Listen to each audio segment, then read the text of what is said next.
I just came over the weekend from Hong Kong. I met 200 Sri Lankans on Sunday evening in Hong Kong. And I asked them, how many of you, if you have the option to live in Hong Kong as citizens, want to live in Hong Kong, and how many of you would actually want to live in Sri Lanka? Without exception, everyone said if they were given the option of living in Hong Kong as citizens, they will live in Hong Kong. I asked them a further question. I said, why are you saying that?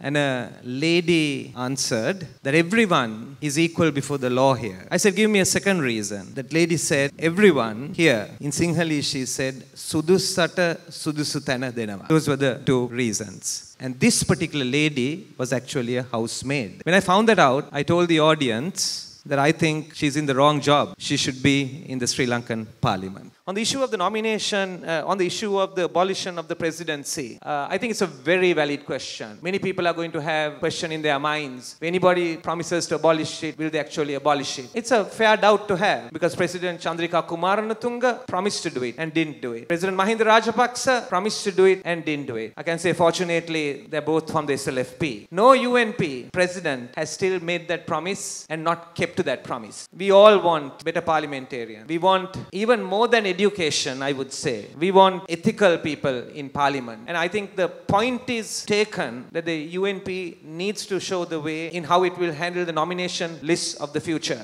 I'll give you a very clear example. Executive presidency, J.R. Jaya was the president, stayed for 11 years. Mrs. Bandaranaike couldn't even keep her son and her daughter in her own party. That was nothing to do with the virtues of Mrs. Bandaranaike. It was to do with the very system that had been actually created. It is far more difficult, anybody who leads a political party in opposition with the present constitution and system, to hold it together. It will happen again. So I don't hold any promise that politics will ever be united. We unite when we have a common interest. And that is what is going to happen. We are united. We are on the same platform and on the same stage. Not because it's intrinsically a part of politics, but because we have a common interest. We are ready for a presidential election.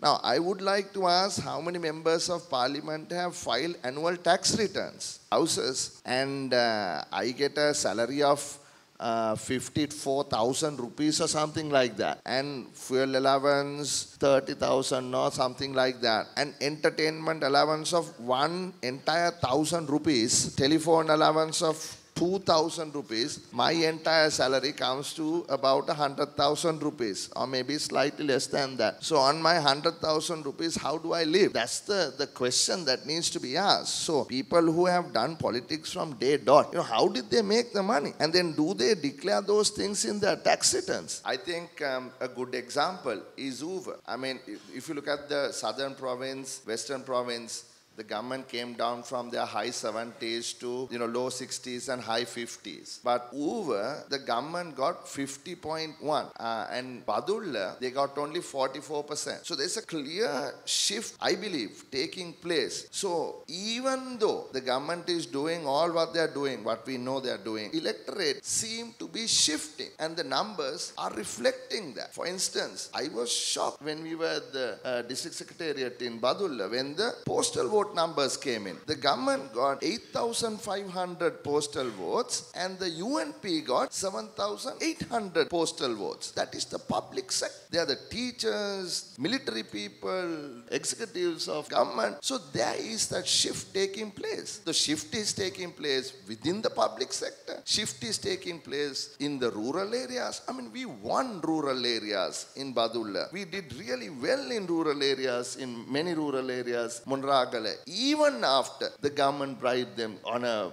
large scale. People are not stupid. They're intelligent. Our people are intelligent. If Badulla can vote against the government, Colombo can, Kurunegala can, Mahatara can, Anuradhapura can, whole country can. There is something called horizontal discrimination. What is horizontal discrimination? Is when you have policy that discriminates a particular group of people. Suppose we have a policy that says public transport is only only for women. So that discriminates men. That is horizontal policy where you create horizontal discrimination. I took an extreme ludicrous example. Or another ludicrous example, Sinhala only. That discriminates others. So what we must never do in government, what we will never do, and the UNP has not been accused of such things, is to horizontally discriminate groups of people. Be it women, be it Sinhalese, be it Muslims, be it Catholics, be it Christians, whoever, be it young, be it old. So therefore, we must be inclusive. All our economic policy must be inclusive. Lichavi Rajakale Yahapa Rajak Bihikarandon. Right? So we, the UNP,